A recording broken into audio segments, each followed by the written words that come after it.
My name is Kevin. Oh, I'll watch this video. Why not? After that, we might be done with videos. Fuck! My name is Kevin Mitnick. Kevin Mitnick hacked into the largest tech companies on the planet. I've successfully compromised all systems that I targeted for unauthorized access except one. Yet his greatest skill lay not in his technical ability, but in his deep understanding of human behavior, enabling him to manipulate people into doing things they wouldn't normally do. He'd walk into a building he was going to target, pretending to drop off a letter for an employee at the front desk, just so he A social engineer and a fucking pen tester. Let's see it. could take a good look at the staff IDs. Then, using Photoshop, he'd forge his own ID. Kevin explained in his memoir, Ghost in the Wires, it doesn't even have to be all that authentic looking. 99% of the time, it won't get more I've than a subscribed glance. to you for about Wearing 4 his years fake now. badge, I he noticed Mods, I'm banned on check- Kick. Can I get an unban? I'll Chicken check your logs. PC. Hold on, chat, guys. I gotta stop the broadcast for this fucking dumbass, man. Let's check your logs if I will unban you.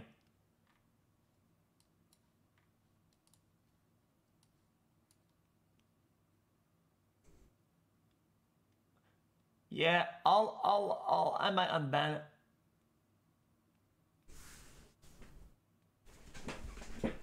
Yeah, mods, I'm gonna be honest with you, I don't know why this guy's banned. Yeah, dude, mod him. He's a glazer like follow me. employees back from smoke breaks through the back door, which required a security pass for access. He was Exploiting the kind of a common courtesy glazer, of holding man. the door open for the person behind A him. little bit of a He then glazer. let in his hacking buddy, who'd access the crawl space to get inside the locked office of the company's network engineers. Once inside, he bypassed the computer's existing operating system by installing a bootable version of it, loaded with hacking tools, including malware that enabled him to access keystrokes, steal passwords, even activate the webcam.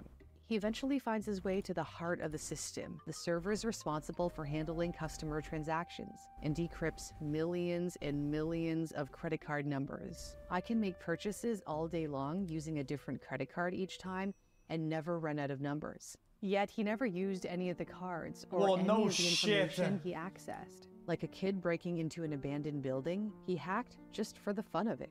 He explained, for us, the thrill lay simply in knowing we had gained the power. His obsession with exploiting the system started when he was young. At the age of 12, he found... But my kick ban not at all. Please clarify. Okay, I will check your ban. I'll check your ban. Holy shit, holy shit, holy shit.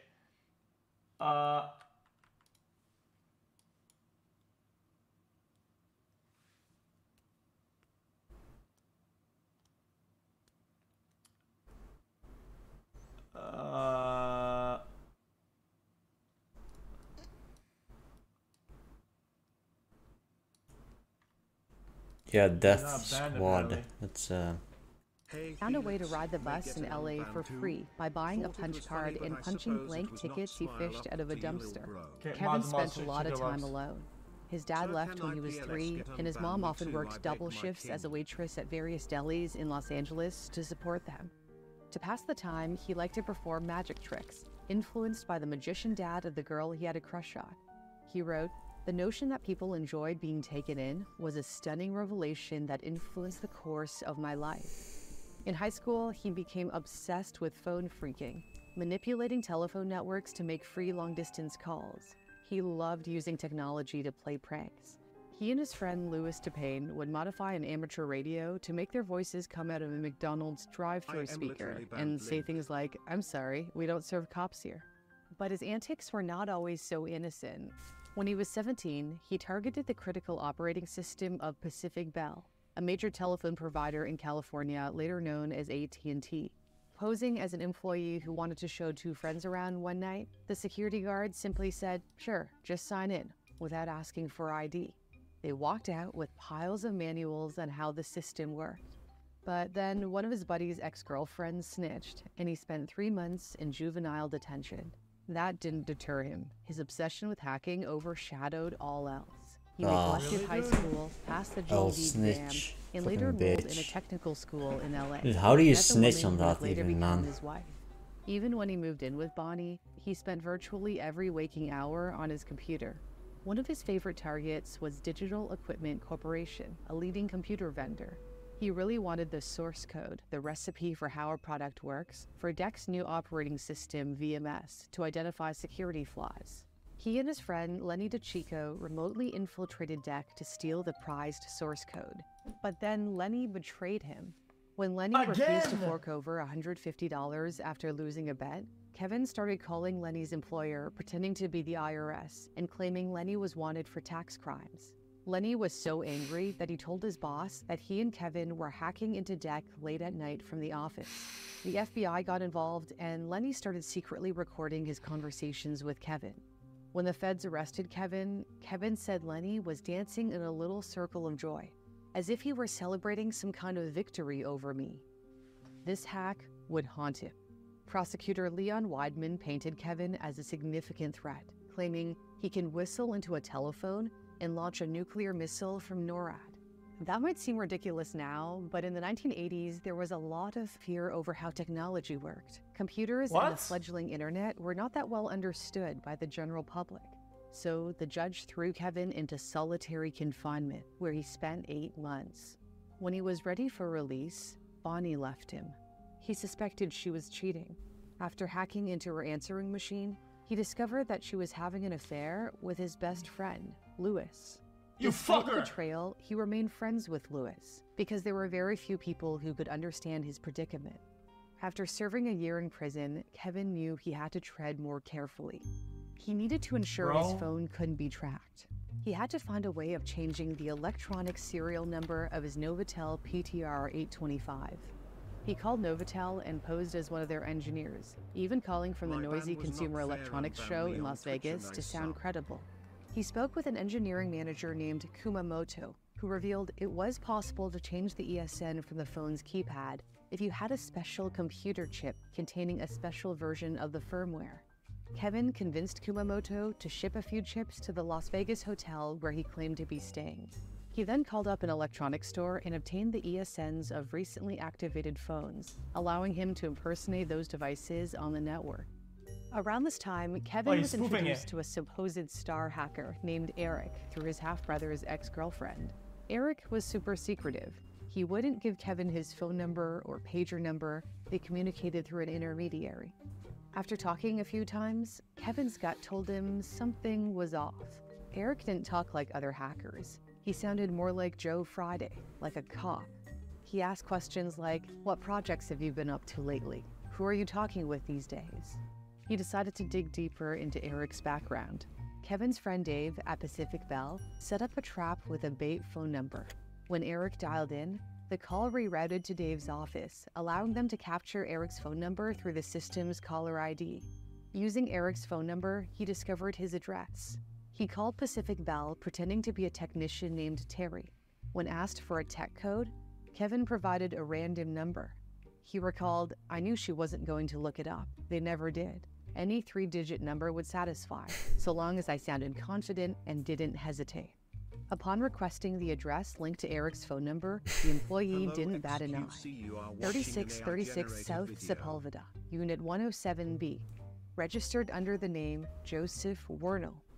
Kevin's doubts deepened when he accessed Eric's call logs and found calls to the Los Angeles headquarters of the FBI. Driven to unravel the full story, Kevin devised an elaborate scheme to obtain Eric's social security number.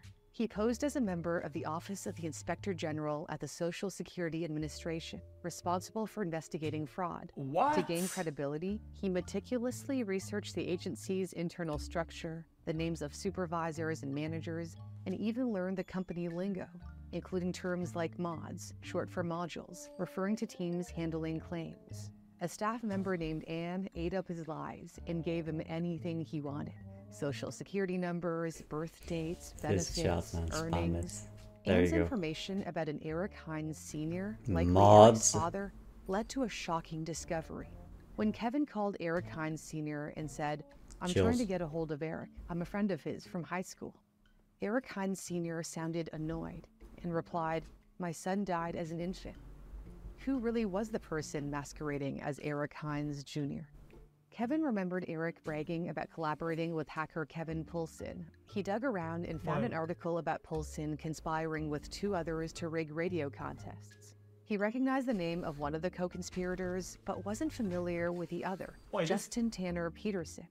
When he manipulated the Department of Motor Vehicles to read in Peterson's Yo, look what this guy says in chat. Actually true, actually true. His whole shtick wouldn't work without incompetent secretaries, Lamau. Dude, that's what pen testing and fucking social engineering is like. Modern hackers is usually just that. It's just you just spam call a bunch of dumb fucks, level 1 employees that fucking bypass the fucking protocols and fucking do some dumb shit. You just get, you just gotta fucking wait to get a dumb fuck. It is what it is. Peterson's physical description, it was a match for Eric. Justin Tanner Peterson was a hacker working as an FBI informant to save his own ass, in Kevin's words. The identity Joseph Warnell listed on the apartment was the made-up identity of an FBI agent named Joseph Waves. Meanwhile, security at Pacific Bell had begun wiretapping calls from his father's house. In a lapse of judgment, Kevin had used his dad's landline while staying there temporarily instead of his untraceable cell phone. As the FBI pursued Kevin, he was also pursuing them. He figured out the names and numbers of the FBI agents Eric was talking to. And upon learning that the agents used the cell provider Pactel in Los Angeles, Kevin infiltrated Pactel's system to track their call records and pinpoint their locations. He also installed a scanner in his office at the private investigation firm where he worked to detect FBI cell phones, using software programmed with numbers linked to cameras. In September 1992, Kevin's scanner detected the cell phone of FBI Special Agent Ken McGuire. He quickly cleaned up his apartment, ensuring there wasn't any evidence. On the morning of September 30, 1992, police knocked on his door, and he answered naked. The agents were also not pleased to find a box of FBI donuts waiting for them. Although the FBI found no evidence, his close calls with authorities were escalating. When Kevin conned the Department of Motor Vehicles into handing him a copy of Eric Hines' driver's license, DMV investigators tracked him to a print shop where Kevin's grandmother had driven him. The investigators chased him through the shop where he barely escaped. All the while, his poor grandmother waited in the parking lot for 3 hours, wondering what had happened to her grandson. Kevin later reflected, "I never felt guilty about getting information I wasn't supposed to have. But when I thought about my grandmother, who had done so much for me and cared so much for me all my life, sitting there in her car for so long, waiting and anxious, I was filled with remorse." It was hard to leave his beloved grandma and mom, but he knew he had to go on the run. A warrant was out for his arrest for violating his probation by hacking and associating with other hackers. Kevin adopted a new identity, Eric Weiss, the real name of his hero, the magician Harry Houdini. He planned to do his own disappearing act. To solidify his persona, he infiltrated a credit reporting agency to find an Eric Weiss with good credit and around his age. Then he got help from Anne, his friendly contact at the Social Security Administration, to gather other personal details about Eric. He moved to Denver with his new identity, drawn by the allure of its natural beauty, and got a gig in the IT department of a prominent law firm, where he worked by day and hacked by night. The fun lay in hacking the world's largest tech companies with presumably the best security. He set his sights on obtaining the source code for one of Motorola's coolest phones, the MicroTac at the time this must be He wanted to much understand easier. how the phone's software worked to try to change the ESN, just as he had done with his Movitel phone. Posing as Rick from Motorola's research and development team in Illinois, he got Alyssa on the phone, a stand-in for Pam, an assistant to a VP in R&D who was on vacation. Yeah, this story is just fake. By saying that Pam was supposed to send him the source code for the MicroTac Ultra. What? Yeah, this is just a fake AI story. What? When Alyssa asked, "What version do you want?" Kevin had no clue what to ask for and said, "How about the latest and greatest?" Just like that, Alyssa handed him one of Motorola's most protected trade secrets. Right? Though there was one little hiccup. Kevin had forgotten to acquire one of those voices that they put over source code into machine-readable Reddit, code. Still, it was a thrill. DTS, came Nokia. shit videos, right? The garbage. Nokia USA in San Diego. The compiler. And contacted one of Nokia's offices in Finland, where a guy named Tapio transferred the source code for the Nokia 121 via FTP. Surprised by how easy that was, Kevin wondered if he could infiltrate Nokia's internal network to access more source codes and information on upcoming releases. He deceived Nokia England's IT department into giving him the login details to connect to its operating system, which he exploited to gain full system access and create a new user account for himself. Then he set his sights on a secretive digital phone under development. Yeah, internally this called woman is the AI. HD760. He contacted It's the an lead AI developer, woman. Marku, persuading him to share the latest source code. Next However, time, Nokia look blocked at her outbound file mouth. It's not transfers for moving security properly. Look at her reasons. head. Following It's alerts not in her triggered when neck, Kevin especially. created his It's new not moving account. properly. Unfazed, he Listen to her persuaded Marku voice. to ship the source code via a tape drive to a Nokia office in Florida. You His see, friend you hear Lewis that? would impersonate the senior vice president of Nokia That's not USA real. to retrieve the tape. It's not as a it was real too risky person. for It's Kevin it's to an go. AI woman. The package was arranged to be picked Dude, up at a what Ramada the Inn fuck? near the Nokia office, but the FBI had already been alerted.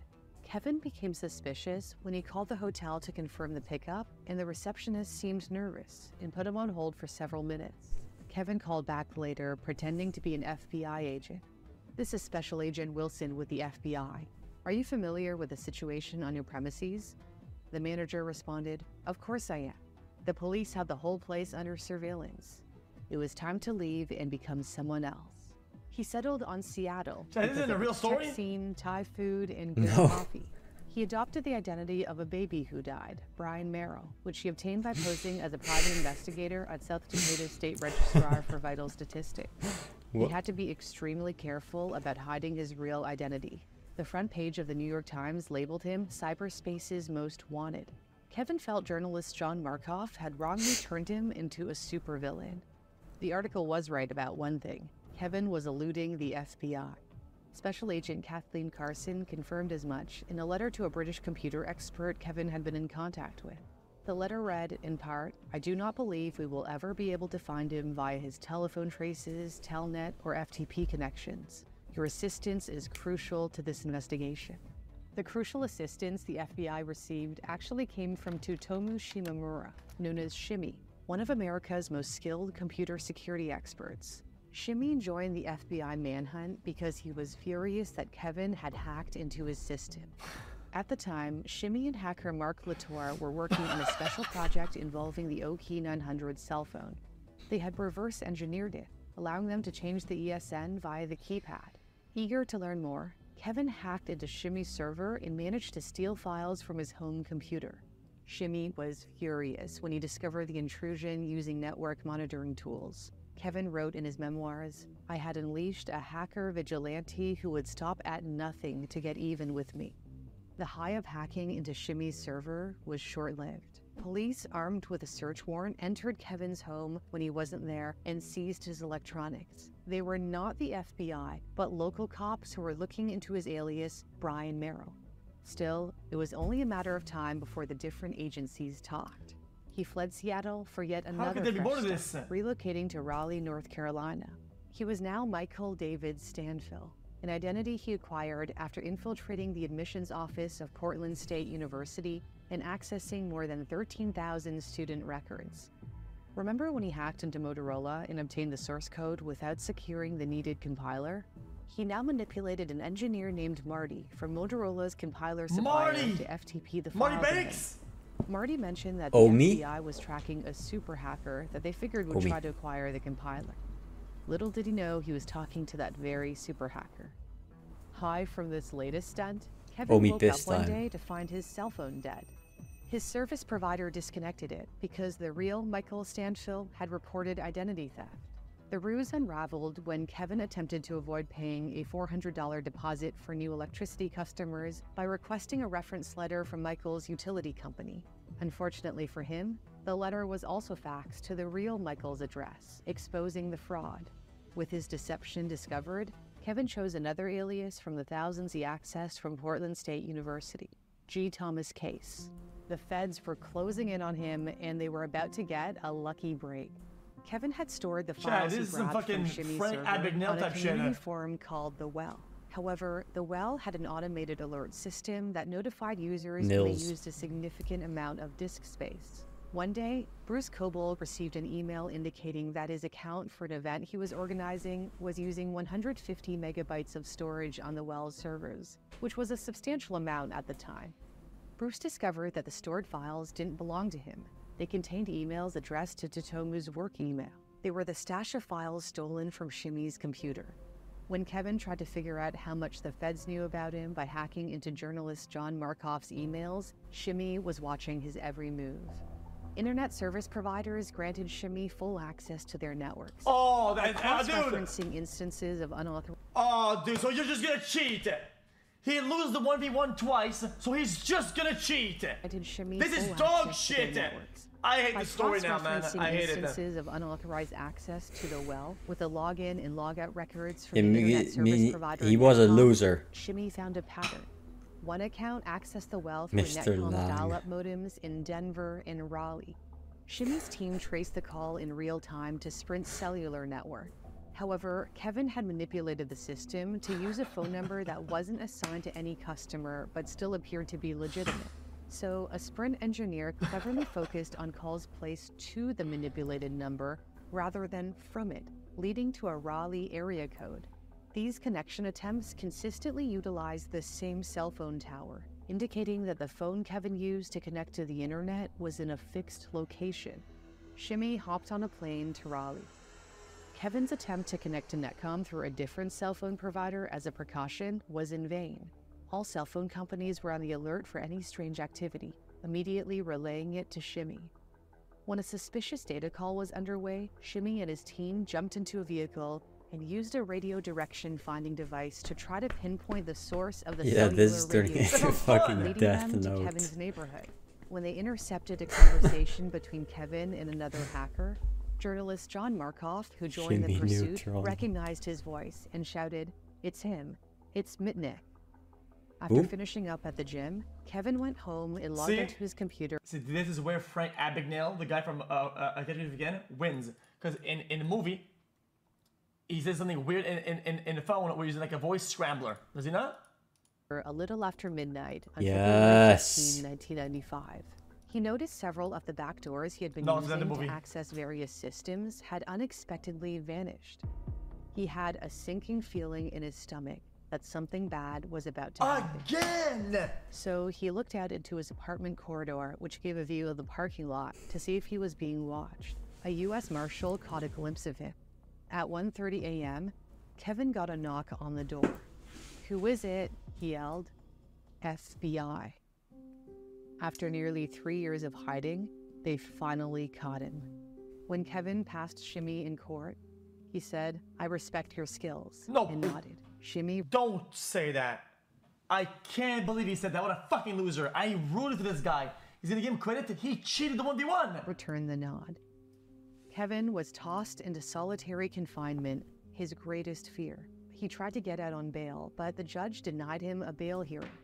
At first, he and his lawyer weren't allowed to examine the electronic evidence against him, as the judge feared he'd unleash a destructive computer virus. What? Due to the harshness of how he was being treated, a community of supporters banded together and started the Free Kevin movement.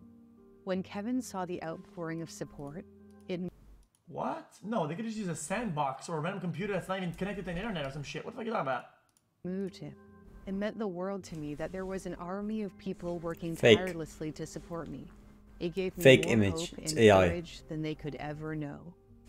Look at this. Prosecutors It's alleged that all it it's cost fake. You $300 saw million in the damages when it based gets on the value of the less source code, which included accurate, right? development When the costs. resolution Kevin drops thought that at was some ridiculous spots, and likened it to it's nabbing AI. someone for stealing a You can can of see it's Coke AI and trying to demanding fill that in. he repay the cost of developing Coca-Cola's secret formula. I mean, true. He argued the damages That's a pretty good. That's a pretty well put. That's a good analogy. was ridiculous and likened it to nabbing someone for stealing a can of Coke and demanding that he repay the cost of developing Coca-Cola's secret formula.